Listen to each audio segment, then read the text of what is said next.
Good morning, Chavra. Today is Sunday, 22nd day of Teves. We are on page 64 in Yer Chayenu. We are exploring the Beinoni, the average person who controls his thought, speech, and action. And he's in between where a tzaddik and a rasha might be. So being a Beinoni is possible and even expected of every person. If you're on the level of a tzaddik, that's a gift from God. That's not something that you could achieve on your own. In today's lesson, although transformation of the negative character traits versus continuously fighting them is unique to the tzaddik and not the Beinoni, nonetheless, even Beinonim should endeavor to achieve this state, meaning being repulsed by evil, rather than being drawn to it and merely resisting. But to some degree, it is possible to achieve. It is possible to be disgusted.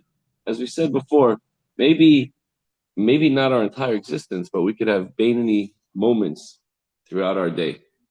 Ubezeh Yuvan, page 64, guys. Ready? Ubezeh Yuvan, Kefala Shana Shavuot, Hi Tzadik Valti Rasha. So now we understand the repetitious wording in the oath that we spoke about in the opening of Tanya. That every Jew takes this oath before he's born to be a tzaddik and not to be a rasha. It's a wonder. It seems puzzling.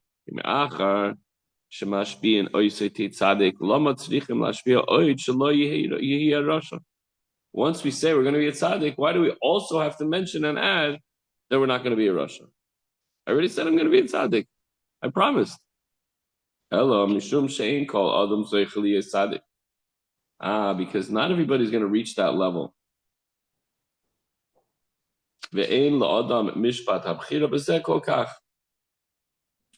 Nor has a person the full advantage of choice in this matter, of experiencing true delight, to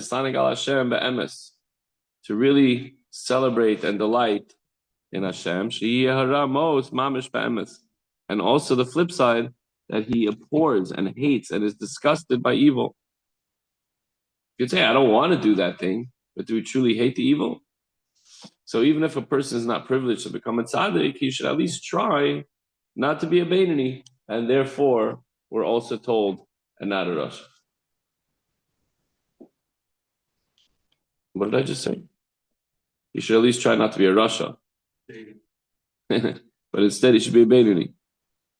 So basically what that means is, when we say, I'm taking an oath to be a tzaddik, if we're saying that's a gift from God, it's like we understand that it's a hit or miss. If Hashem decides I'm going to be a tzaddik, I'm going to be a tzaddik, but I can't reach that level on my own. So that's why the second part of the oath says, at least don't be a rasha, that you can control. Everyone has the ability to choose to stay away from evil. It's not easy. Okay, we get that. But you still have the choice. You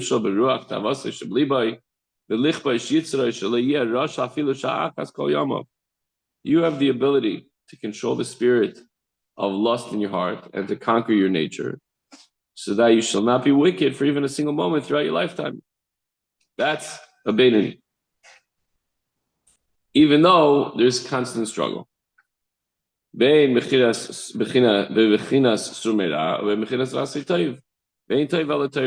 this applies both turning away from evil and in doing good. And what's true good? The only true good is Torah. And that's the meaning of the study of Torah, which balances, meaning it's equal to all the other mitzvahs combined.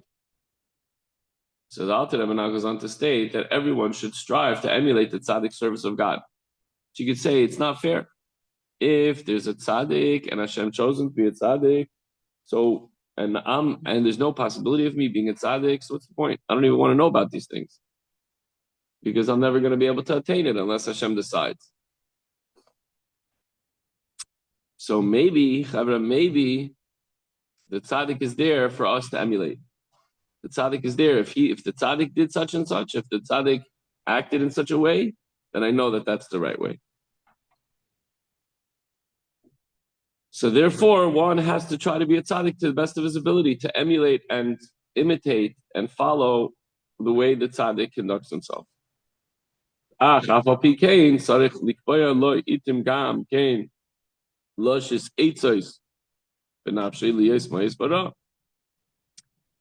should set himself, should set aside specific periods of time.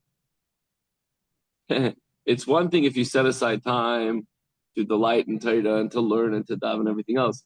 But have you ever heard of setting aside time to be disgusted by evil? Yeah, that's what the Alter Rebbe is. That's what the Alter Rebbe. Paul, Paul, are you leaving? Okay, hang on. Kigoin ba'atzas kakamin is the bracha isha chema chemes v'leya tzaya ukai gavna. So, how do I translate this so that it's accepted? For example, following the advice of our sages, on a person, this is not, let's be clear, this is not that the woman is a problem. This is that men have a problem in our minds lusting after women. So we have to make sure to push those thoughts and those desires and those lustful feelings aside and despise them when they enter our minds.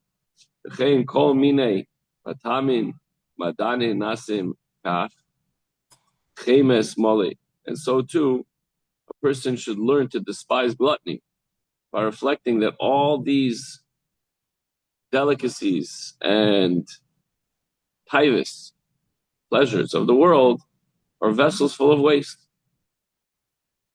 Remember yesterday I spoke about, Larry, you weren't here, but I spoke about self-sacrifice. And we were talking about physically putting yourself in harm's way to save another. But then the Rebbe brings in that you don't have to do it, you don't have to do something physically as far as self-sacrifice is concerned. You could have self-sacrifice for a chocolate bar that's not called Yisrael. You know what? I'm not eating that. That's what I mentioned. Or I pick on somebody in particular about ice cream. He's always like, why are you always telling me that? You know, because he likes ice cream. I'm not having that today. You're having it and it's part of the meal and it's not, it's just, you're eating it fine. It's one thing. But if you have a craving for ice cream and you can't control yourself, then you should hold back from that. And that's what he's trying to say here. Take a few moments to think of things, and especially what we mentioned before, the lustful thoughts that come into a person's mind. Listen, it's if you feel like, oh, why does this happen to me? It happens to everybody. And that's the way Hashem designed us. So we have to try to focus on our task at hand, whether it's davening or learning. And likewise with all the other pleasures. It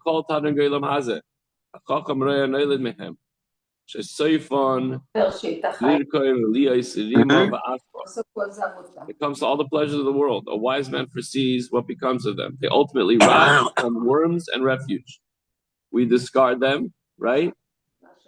They go through our bodies, and ultimately they're flushed away, literally. So in this way, one cultivates an abhorrence of worldly pleasures. If you think about what happens to it ultimately, and it gets flushed down, think about that's what it's going to be soon, and that's disgusting to us. So what's the opposite? That we should train ourselves to delight and rejoice in Hashem. So you take a few moments to say, you know what, I don't really need this. And look what it's going to become anyway. It's mamish nothing, it's waste. And now, what's the true good? The true good is Torah. The true good is connecting to Hashem. So you take a few moments, longer or shorter, depending on your level, that you can think about the greatness of Hashem. Whoever's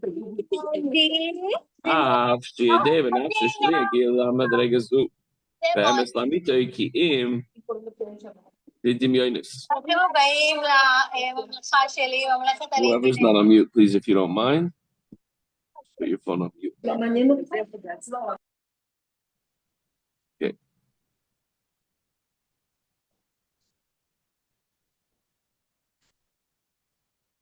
Okay.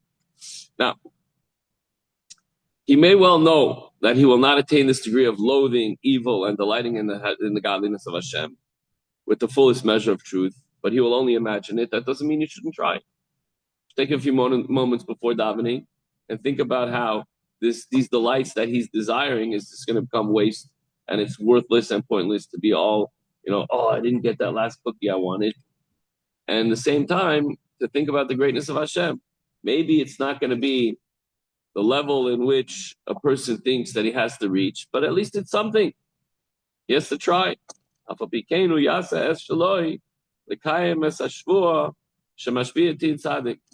He should do his part. Listen, if we're told in Tanya that we took on this oath, don't be a liar. Do it. Say, okay, I'm going to do it. I'm going to try to take on this that I promised to be a tzaddik and not to be a rasha. You could say, I gave it my best effort. If you didn't try and you didn't put in any effort and you didn't put your focus on it, then it's not good. If you put in your part, Hashem will do as he sees fit, whether to grant him the level of a tzaddik or not. And furthermore, as we mentioned before, emulating the tzaddik, that's what the tzaddik is there for. Emulating the tzaddik and loathing evil and delighting in Hashem produces another benefit for the Beinoni. And what's that? Shehergel al kol davar shiltein v'naseh teva sheni. A person becomes a habit. You start staying away from all the extra things that you don't need and the things that enter your mind. During Shemoneh Esrei, you start davening and you realize you were completely wandering off and distracted. You start over again and you think of the words and you look in the words. If you have to look in the translation, you look in the translation. And you know what you're trying to say and you're thinking about it. And then by the third day and the fifth day and the fifth week and the fifth month and the fifth year, it becomes habit. This might be people in this room that didn't grow up religious and they started putting on tefillin and it was awkward and uncomfortable and I don't know, and it was once in a while and then it became once a week and then it became every day. And now it's like, yeah, I put on my gartel, I put on my talis, I put on my tefillin, and that's what I do. And now I'm working on the hispaidinus. And I'm working on the focus of being a tzaddik and not being a rasha. Maybe I'll never reach that level. That's the gift of Hashem. But I'm doing my part. If you think back 10, 20, 50, I don't know, 15 years, 20 years, 30 years, whatever it is, 12 years, whatever it is, you think back and you're like, how did I end up here? It becomes a habit. Once you start davening every day, you don't miss a minyan, you say bracha before you eat, all these things, Chaim, right?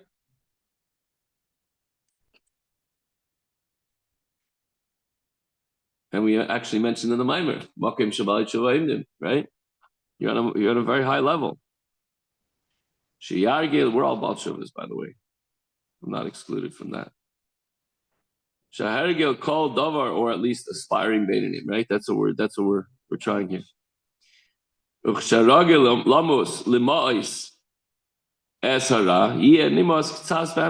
the way, once a person convinces himself over and over and over, even though it might not be the pinnacle or the true way it's supposed to be, where he abhors and hates evil, but nevertheless, he'll at least something he will, there's some extent to which he will be disgusted by evil.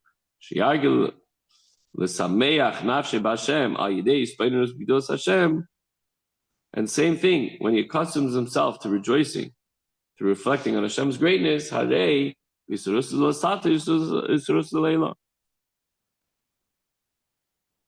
we're learning in the Maimer also. This is the same Alter Rebbe who wrote the Maimer. We're learning his Tanya now, right? We have to delight in Hashem. We have to rejoice. We have to, we say every single day, Ivdu es Hashem b'simcha. We even mentioned last night in the Maimer that even if you do the mitzvah, but you don't do it with joy, it's not fulfilling the mitzvah the way it's supposed to be. So when we do that over and over and we rejoice in Hashem through reflecting on His greatness, it has an effect. And then what happens is our excitement, joy, and energy draws down a corresponding arousal from above. V'kulai, hai, v'ulai, ye'ore Allah, v'ruach, v'morim. A spirit, a ruach from above will descend upon him. And who knows? Listen, you put in your effort over and over and over every single day, as much as you possibly can, and one day, boom, Hashem might decide, you know what? He's now reached the level of a tzaddik. Evil is not going to bother him anymore. And by the way, please let me know if that happens. I want to have some hope here. Yizke lechinas ruach mesheresh ezei tzadik sheyispor boy shetisaber boy lavoid Hashem besumcha mitis. At that time, a person will be granted that the soul level of ruach, originating in the soul of some of the tzaddikim, will be impregnated in him, quote unquote, so that he may serve Hashem with true joy. You're going to do your part, and suddenly there's a tipping point, and it went from struggling and even take this with a grain of salt, but struggling, but faking it every day. That's the word I want. I feel like I'm a faker. I feel like I'm an imposter. And then one day, boom, you know what? This is me. This is me. I feel good about what I'm doing now. So the Kabbalah speaks to the soul of a tzaddik, impregnating, quote unquote, another's soul with its faculties, so that the other person can serve Hashem just like the tzaddik does. That's why we emulate the tzaddik. We get close to the tzaddik. This concept is somewhat akin to Gilgulim, transmigration, where a soul is attached to some object or animal or another human being, except that in the case of a Gilgul, the soul is chained to and dominated by the body to which it is attached. Whereas in the case of impregnation, it's not. The soul of the tzaddik serves merely as an additional spiritual charge for the soul of the recipient. In our context, the impregnation of the Beinani soul with the Ruach originating in the tzaddik soul enables the Beinani to experience the delight in God that he could not attain on his own. So even if he didn't become a full-on, full-fledged tzaddik, and he pushes and he really struggles, and he connects himself to the tzaddik gives him the ability to delight in Hashem in a real way. Kedechsiv, simchu tzaddikim b'Hashem, rejoice, O tzaddikim b'Hashem. This alludes also to the idea that when two types of tzaddikim are joined together, the pasuk addresses tzaddikim in the plural. When the Beinani, called a lower level tzaddik, is impregnated with the soul of a tzaddik, a higher level tzaddik, then they both rejoice in Hashem, for the tzaddik imparts his delight in godliness to the Beinani.